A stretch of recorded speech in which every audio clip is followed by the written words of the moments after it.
Welcome to the QBC podcast, where we explore new paradigms in health and science that have a meaningful impact on our day to day lives. I'm your host, Meredith Oak, a curious coach and mom. I started a journey to overcome chronic fatigue and found myself in a whole new quantum universe. I believe new research shouldn't stay locked away in an ivory tower, and that wisdom can be found in many places and understood by all of us. To keep in touch with this podcast, the QBC free community, our episode guide, and all the show notes, please visit qbcpod.com, qbcpod.com. Let's get together to create the future we all want to live in. In this episode, we dive back into a topic that I really, really love, which is the concept of quantum coherence. My guest today is Katelyn Lehman, PhD. She runs a clinic in Los Angeles called the Quantum Clinic, and she uses, among other things, scalar waves, which I don't think we've really talked about much on this pod until today. But Katelyn uses scalar waves as part of her bioresonance healing approach. And she has a background in clinical psychology, which is where she got her PhD. She did that for decades. And then based on what she was seeing and what she was really feeling needed to happen for true healing to occur, she layered on a quantum approach and quantum processes and added those to her way of working with clients. And so we had a beautiful conversation. We talked about the word quantum, which is, I'm actually working on a post, right? It's like I have, I'm in the Target and there's dishwashing detergent called Quantum Clean, and there's Quantum Mania, the Marvel comic movie, and there's all these, quantum leaps and this and that, and it's thrown around. And it's like, what does that even mean? It means so many different things. So I think it's, I really love talking to people in here, how they define it, because we all, everyone who is serious about what they do has a way of using that word that does make sense, even though it can be used in so many different ways. So we talk about that a lot. And we also, towards the end, get into a little bit of a discussion about how having a intellectual understanding of all of these concepts or any of these concepts doesn't always, and in fact, doesn't guarantee that that's going to translate into a person's behavior and how they show up in the world, which I think is worth talking about and remembering, especially as there are so many different gurus and people jumping on the internet and saying stuff and having such certainty and clarity and perhaps being very brilliant and compelling. But it's always good to remember that we also need to trust our own inner discernment, and that we are, in fact, entangling with everyone that we listen to, even if it's not in real life,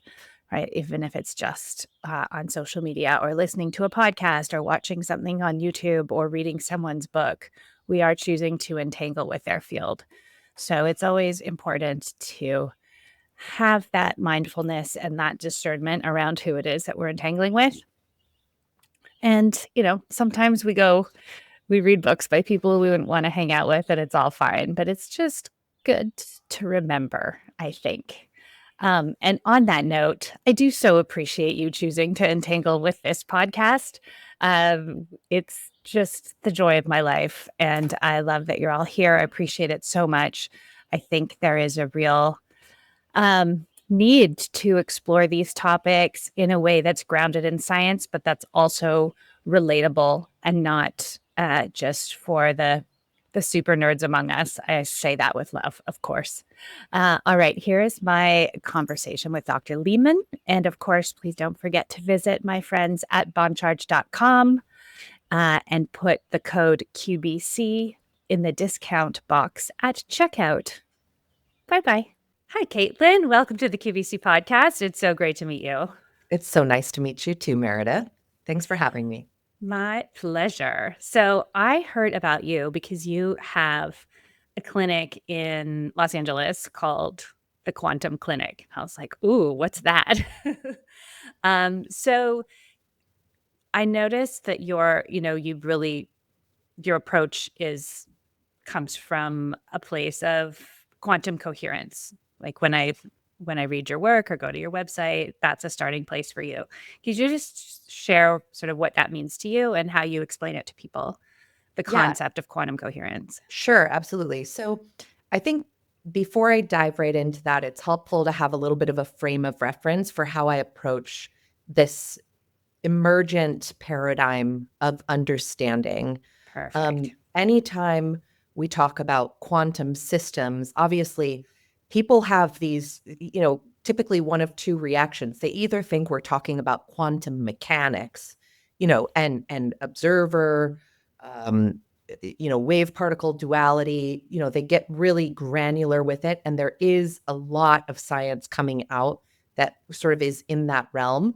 But there's also this other realm, which is a little bit more kind of based in an understanding of mind body science. So, understanding that that awareness or that field, that observer actually is operating inside of us. So, for me, with my background being in clinical psychology, I have a doctorate in clinical psychology and was practicing here in Los Angeles County for about 15 years before starting Quantum Clinic.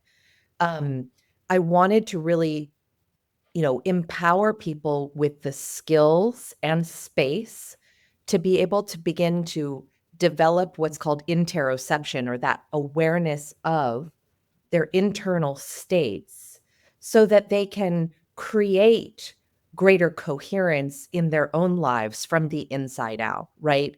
Because coherence, though it is, you know, it can be defined as simply it's a degree of correlation in the electromagnetic field resonances, right? Electromagnetism, the spectrum of light beyond just visible light.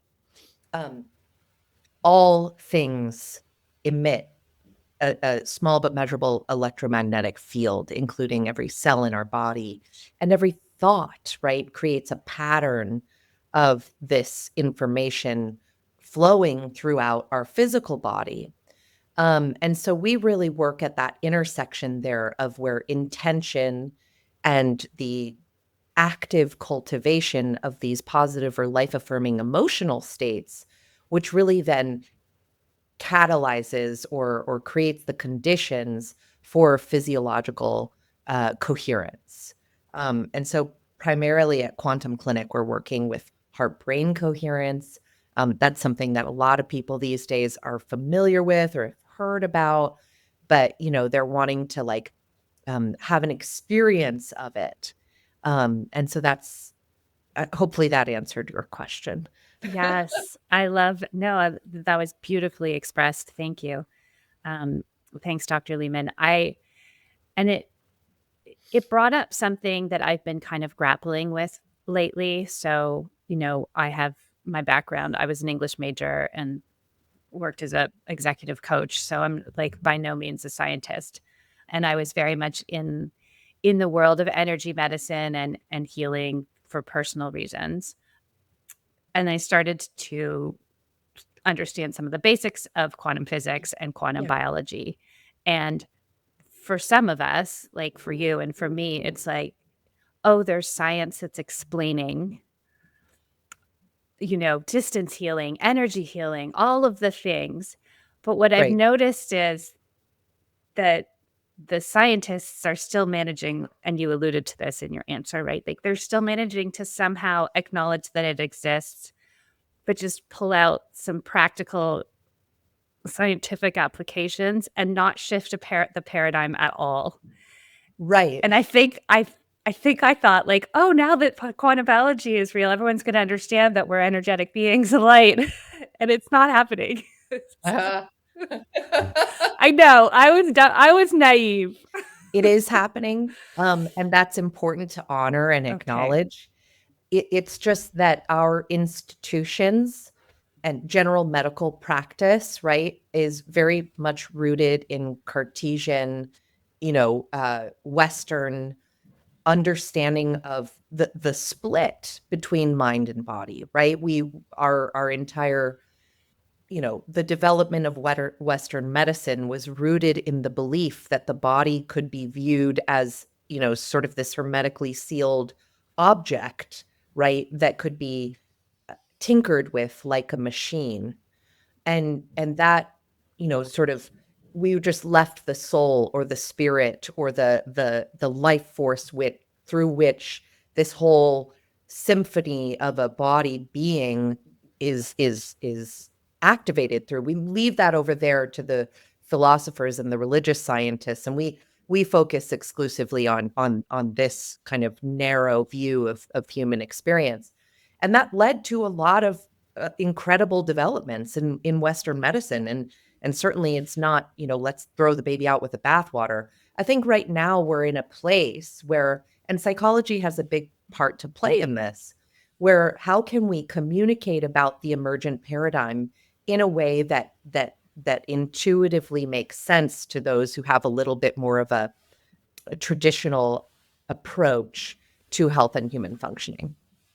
Yeah, no, definitely. And I think, what I've been following the field of quantum biology, and there's the academic part of it is growing, and Yeah. there are more and more people who are, it's not like a Yeah. weird thing anymore. No. But when I read their work, it's like entirely focused on creating medical devices or pharmaceuticals or Technology, right, technology as something and external. as external, and any other repercussions of this, of what the science is really telling us is just being completely ignored. And I was like, how can you? And then I was like, oh, wait, but that's what we did 100 years ago with quantum physics. We made computers and bombs and didn't shift our materialist paradigm 1 inch. Yeah, yeah. At least in the mainstream scientific community. And I So just see it happening again. so Meredith, we the wicked witches of the West must unite and refuse to allow that to happen. That's what we're doing here. That's the goal. Yeah. Right. Because the other thing I noticed about the scientists is that they have absolutely no, it's completely out of their wheelhouse to communicate their findings to the general public, right? Like sunlight is so important and blue light is so bad. And they're like, oh yeah, no, we know it's terrible. Like, tell us, but there's that storytelling bridge is what you're saying. That's what we're doing. Yeah, that there's a storytelling bridge and a communication component to translational science, right? Taking the traditional academic research and the journal articles and then conveying that to a public audience or a general audience is a skill in and of itself, and one that, there are more and more thought leaders out there doing just that. And I think this conversation is a part of that, right? We all are in a position where many of us, especially those who are drawn to kind of like the intuitive, energy oriented modalities or paths to living a more vibrant, sustainable, joyous, and healthy life, we have all of this intuitive understanding. And because we live in a culture that really only validates strict empiricism, right, to as the metric for determining truth, right, or suggesting that something could be, quote, real, right, we all feel like we're a bunch of quacks, when in reality, the emergent paradigm is fundamentally different in that it allows for the multiplicity of experience to be equally valid, even when those two experiences fundamentally contradict one another, right? That is a part of this journey. And as humanity continues to evolve, it's my belief that we will ultimately arrive at a place where we can embrace that diversity of experience and the multiplicity of lived realities as a strength, and not a threat to the hegemony of, the way in which our culture sort of like perpetuates a particular view as the gold standard for truth. Yes. It's interesting to hear you say that because that was kind of where I was landing yesterday. I was having a meditative moment, and it's like, you know, yeah, it'll be what it'll be. But the beauty of it is that we get to do whatever we want. Here we are. Here we are. Yeah. We have this technology Well, we are share. the technology, and that's Yeah. I think that's to your point earlier. There's all of this awakening in, and I'm someone who advocates for we need a completely new scientific paradigm. We need a new ontological foundation upon which our science can reimagine itself, right? Yeah. This strictly reductionist way of understanding the world simply hasn't worked out. And so I'm really fascinated by kind of complexity science and ecological systems theory. In addition to quantum mechanics and quantum physics, I think there's a really interesting conversation right now that ultimately brings us back to some of the very ancient conversations that philosophers have been having for millennia, right? Which is that it appears that there's this divine intelligence embedded in the fabric of the universe, right? At all across all scales, right? From the Planck scale, which is the smallest scale below which the laws of physics, fall apart, right? The Planck scale, bits of information, to atoms, to molecules, to cells, to organs and bones and bodies, and then you keep zooming out. And so it's really about, it really comes back to, I think, embracing the reality that there are questions in this universe for which there will never be finite answers, right? To we will there, and that's the nature of reality. So how do we then work with that? And what is it within our power to choose to create a world that supports more people having access to, these methods, these techniques that support their well-being and their health and human functioning, right? So when we talk about heart brain coherence at Quantum Clinic, really truly it's a meditative practice. It's the synchronized entrainment of three variables: respiration, heart rate variability, and blood pressure. And that can be done by connecting, your intention with your breath and your body. But really what sets it off, what really elevates those coherence scores, is the cultivation of joy or love or gratitude or deep appreciation, right? These felt experiences of awe and wonder and authenticity, right? That is what sets your coherence score apart from just an ordinary meditation. And you can really begin to practice that. And, so people would say, well, why? What would I want? Well, because it feels good to be in those states, certainly, right? And ultimately, it's associated with approximately 5,000 different neurochemical and neurobiological changes in the body, right? Away from stress. It's sort of, and into these life affirming states, which supports a deeper integration of trauma, of interpersonal stress, of emotional dysregulation, et cetera, et cetera. And those are the things that like cause people to have premature health issues, like to get sick, right? Is truly a relational dynamic. Germ theory has its place. Don't get me wrong. Like, yes, germs are real. I have a kid. I have a 6-year-old. So like I know germs are real. But it's also like where do you get the germs? At school with his friends, right? Like, like Yeah. so there's so again, it's not, we don't have to throw out the old paradigm in order to create space for the new. And that's really, I think, an important part of the larger conversation here is like, how do we like come together and move through this with joy and love and respect for one another? Yes.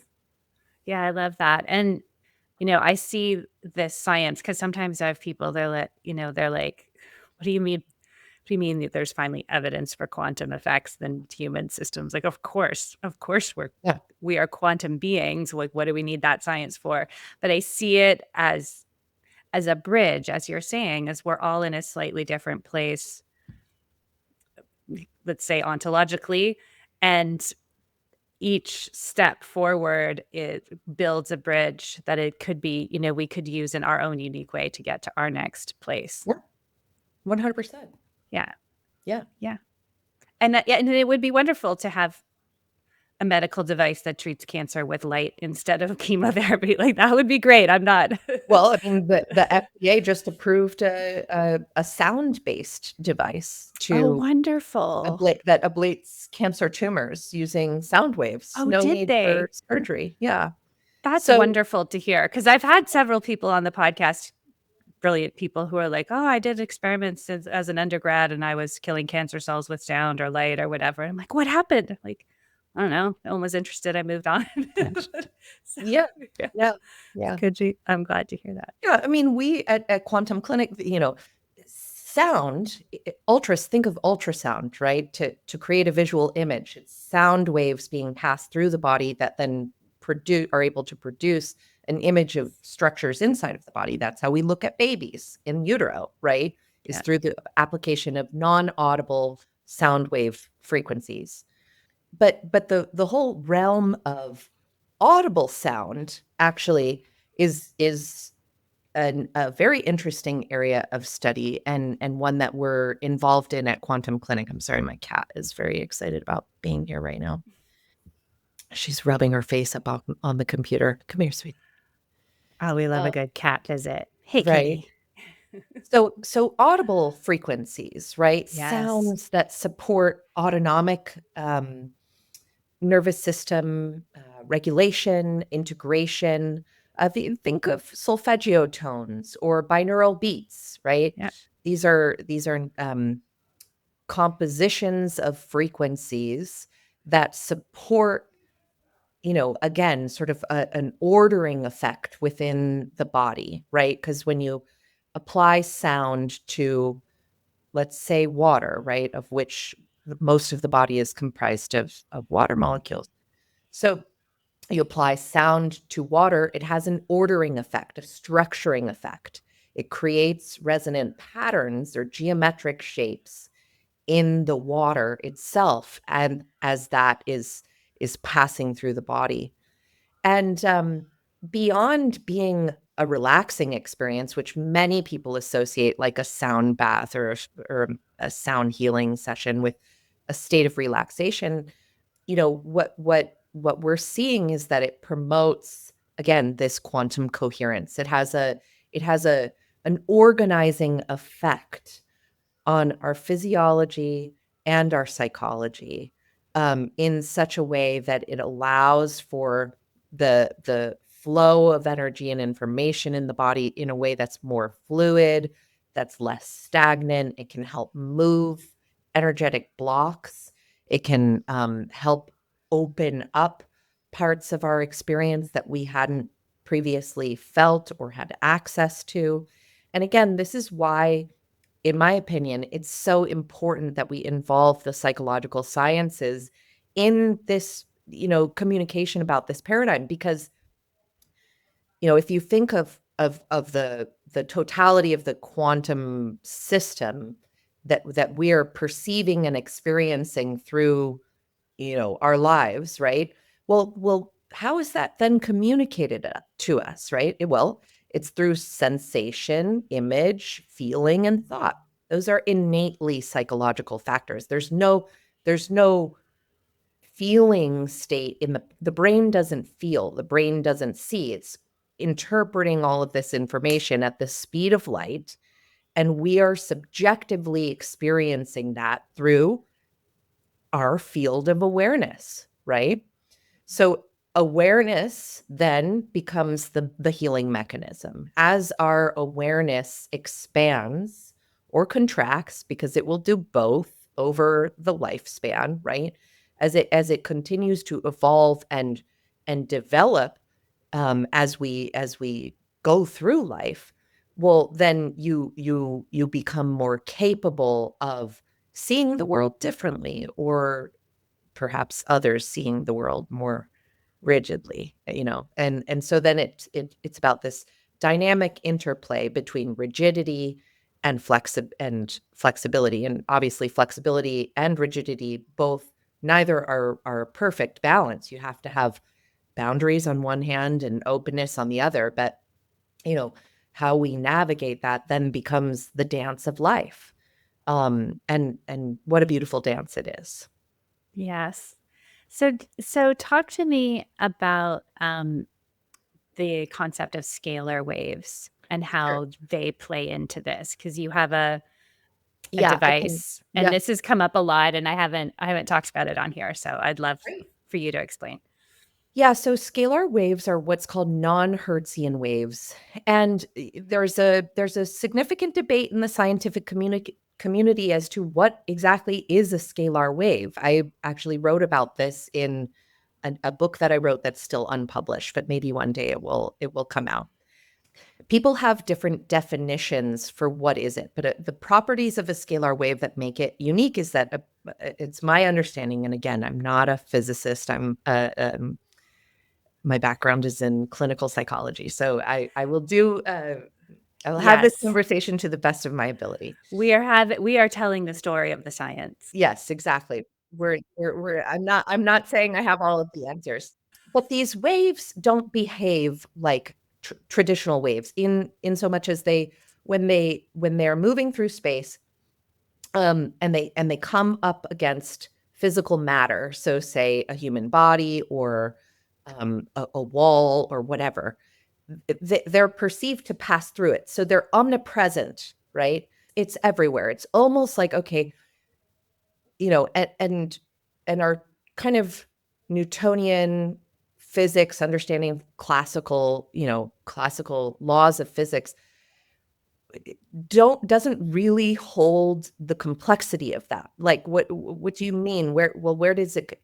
So it's almost like you have to have a new framework in order to understand this, which is why I really am resonate with the concept or the idea that's been posited of the holographic principle, that each atom contains everything, all of the information from the universe itself, right? Like that the smallest bit contains all, right? And so if you think of the world in that way, well, then maybe these scalar waves are merely just the communication between and among all of those points. People may be familiar with the type of art called pointillism, right? Where each you stand far away from the painting and it looks like a beautiful landscape, right? There's that famous one of the guy holding the umbrella, or the couple walking through the park or something. I forget who did it. Anyway, and then you come up to the painting and you see it's actually just a bunch of little dots, right? So if you think of scalar energy as being this pluripotentiality, right? Perhaps like the Vedic traditions or the Eastern philosophical traditions have talked about, the universe is the yin and yang, the potential, right? I like to think of scalar energy as the activation or the awareness of that pure potentiality that exists in every point in the field, right? And that then would make sense why these waves don't stop at matter, because matter is also just another point on in the larger tapestry of existence, right? So when we talk about, what is, so that's more of an abstract philosophical conversation of what is scalar energy. The ultimate response is, well, we don't really know. It sort of doesn't quite fit our traditional models of understanding, but the best way that I know how to describe it is that it's the activation of some sort of latent potentiality that exists, right? Okay. And then there are technologies, emergent technologies coming on the market, and we have one of those. There are many, which uses coils, hand wound copper coils that are configured in a particular geometric patterning.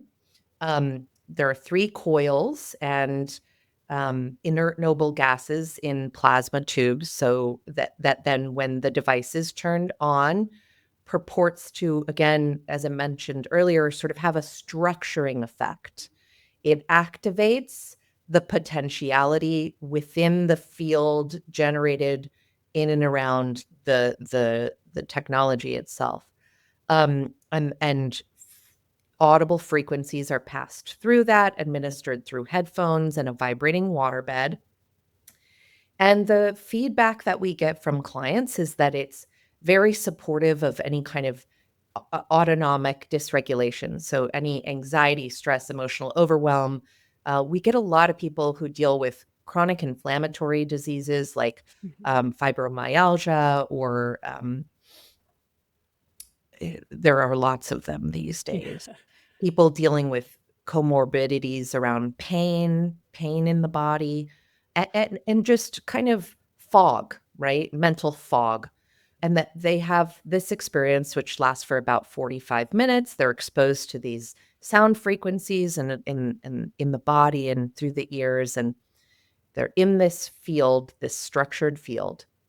And it brings the potentiality, the electromagnetic current in the body up to its fullest potential, right? So it's like it wakes things up, so to speak.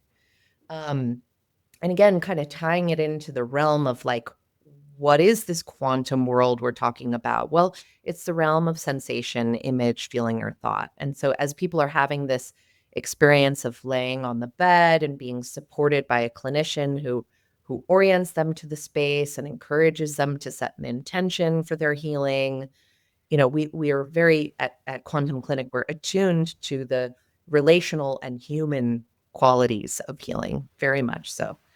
That's an important part of this, right? And that often then that process of connecting to one's intention or whatever will evoke a particular type of journey, right? While you're receiving these frequencies. Some people go to the distant past, right, of their soul's previous incarnations. Some people stay very much in the body. Some people drift into a state of sort of kind of sleep, right? It really depends on, what's coming up for the person or the individual. But what we've noticed is that people then, when they exit that service, tend to feel much more embodied, present, connected, grounded, less pain, less inflammation. And yeah, that we think that's a net positive for humanity right now. Yes, definitely. And yeah, I love these technologies that are acknowledging this other layer to existence that our traditional understanding doesn't fully Yeah, teach us is there. yeah, Because we're opening to the healing, but we're also opening to seeing the world this way, which will yeah, remain as part of your life experience, even after you've left the session, I would imagine. yeah, yeah, definitely. I was talking to someone, and they told me a story about one of these like scalar devices, and the person was having like an energy reading done of their home by an intuitive. Mhm. And so the intuitive was like reading the energy of the house to see like whatever whatever you would do that for. And Yeah, she was like, "Oh, there's something there's the frequency is much higher like in this area, like in this closet, or there's something that's very much higher." And they were like, "Oh, that's where we have our scalar machine." That's where we have our scalar device turned on, because they had it like next to their Wi-Fi router or something. They put the scalar there to balance it out.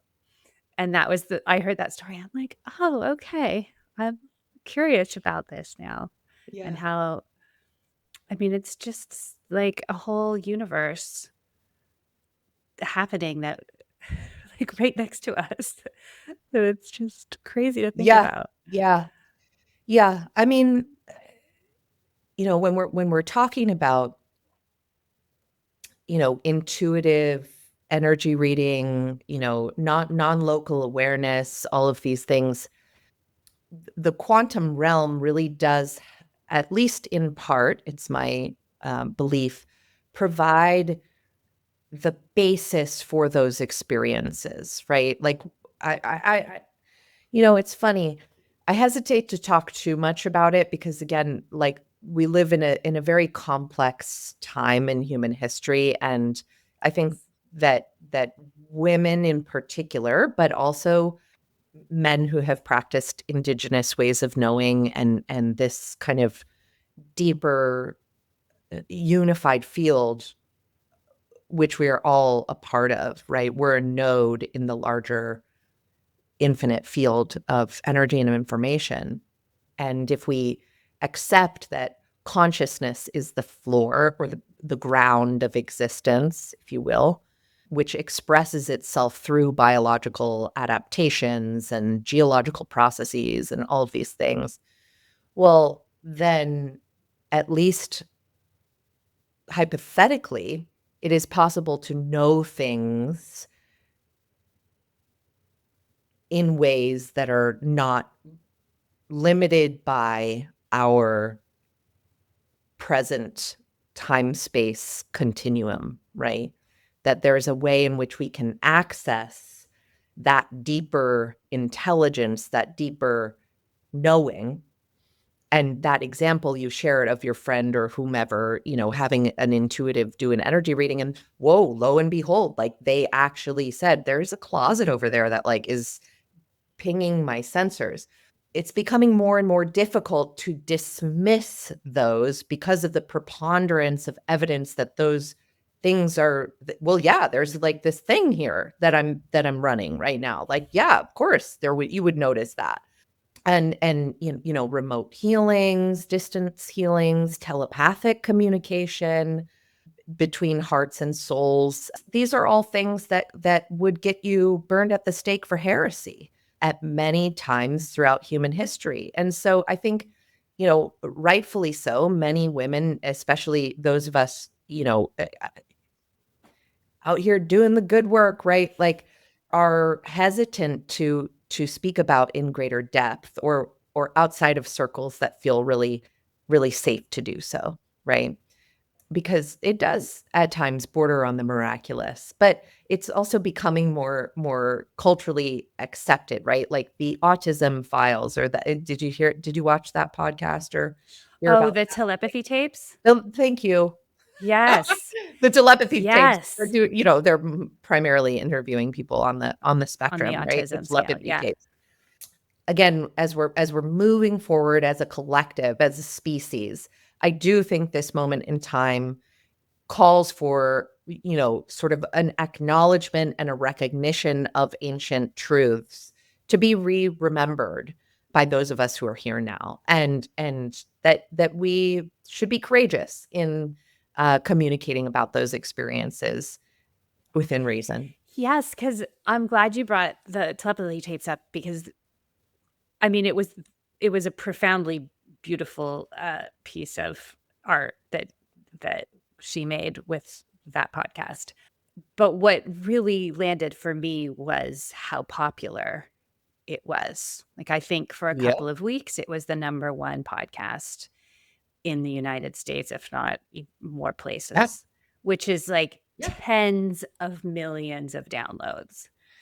Well, and the big Joe What you're Rogan. saying is like it was above Joe Rogan for a while there. Yeah. So it's like we're so timid, but But it's then everybody landing. wants to hear it. Yeah. Yeah. But you, because even Joe Rogan, like, I mean, he's the number one, right? Like he talks about that stuff. Yeah. And He, then he had her on his podcast, of the course. the Yeah. producer, which I thought was lovely. And it's those are the moments because yeah, I do think there is that current of fear. I do, and I see it. I had a lovely scientist on here who he's like an astrophysicist who got really involved in his retirement looking at infrared light and how it impacts our Cool. bodies and how it Yeah. goes through our bodies. And Yep. it's like he's doing such cool research, like just at home because he's retired. And at the end, I was like, just very gently, like, oh, has this research sort of changed your view of the world or the universe? Or and he was like, oh, I don't know what you're talking about. Blah, blah, blah. Shush. Of course not. This is science. And I was like, okay, Right. okay. Okay. So, yes, it's sort of like I do think for men, especially in a certain field, they are also very protective of their reputations and don't want Yeah. to be associated with the woo-woo stuff. Yeah. But then, yeah, I've been finding more and more. It's like when you put it out there and it lands like with people where I never would have expected it to land. Yeah. Yeah. Well, and I'm going to say one more thing about this paradigm because specifically as it interacts with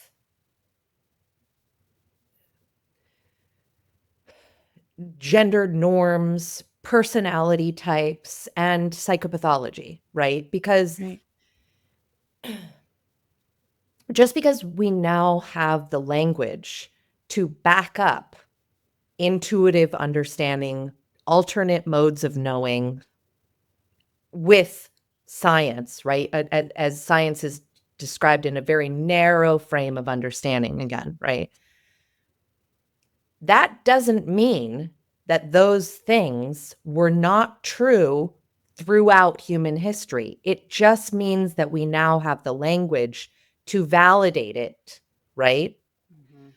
But men, I'm going to say it, men have been systematically invalidating these experiences, which are traditionally conceived of and known more by women, right?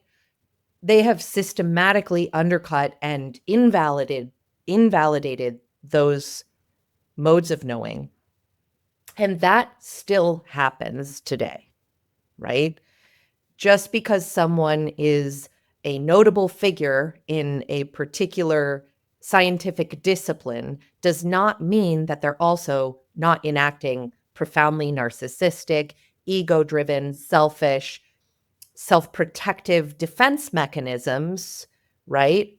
As a way Mhm. to compensate for adversity they perhaps experienced in childhood. And that those patterns of harm that exist in the interpersonal worlds, right? The relationships that evolve between peoples, right?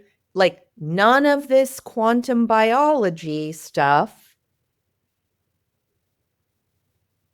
changes that, right? The harm that's Right. perpetuated, the pathology that's enacted, right, over millennia is still operating in the present. Just because somebody studies this area doesn't make them capable of empathy. And that's a harsh reality that we have to face, especially as women in our world.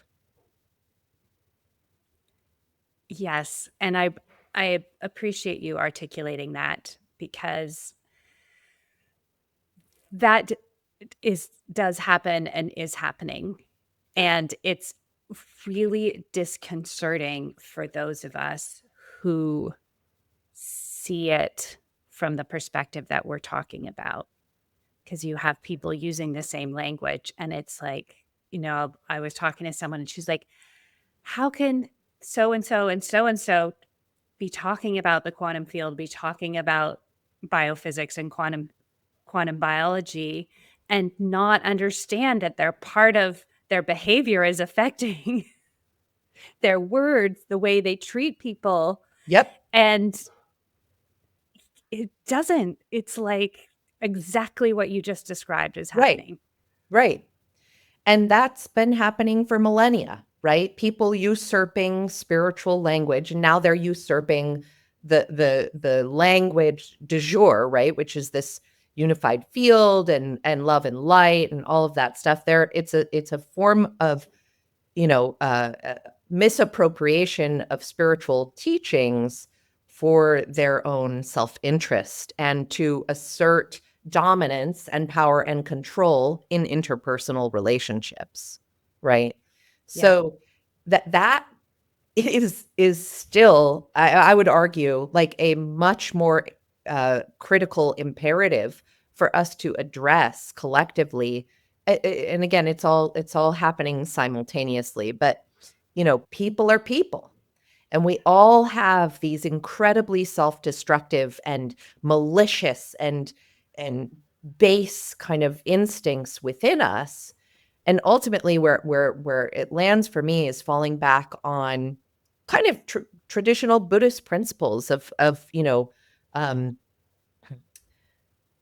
not doing harm, right? How do I take these teachings and apply them in my own life in such a way that I am not contributing to greater harm?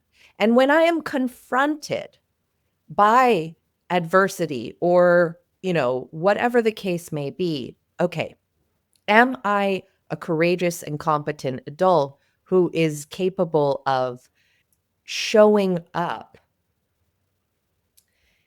in ways that is respectful, that is reciprocal, and that is grounded in the creation of a shared understanding of reality?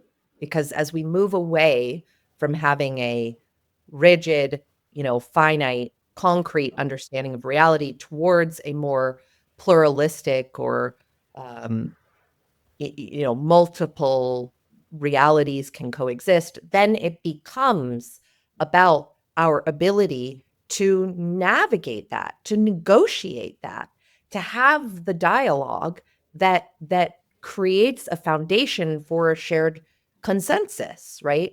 That's I think why we're in such a mess geopolitically and culturally right now, why strongmen are taking power across the globe, because people are like, what is this?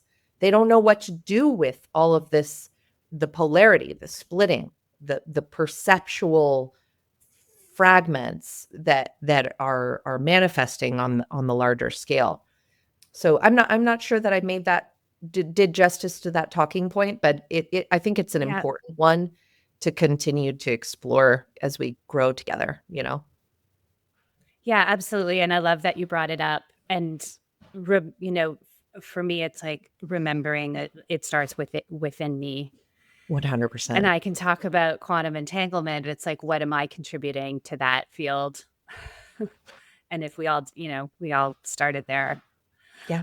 Katelyn, this has been so delightful. Please let us know where people can find you. Sure. Yeah. Continue their journey. Check it out.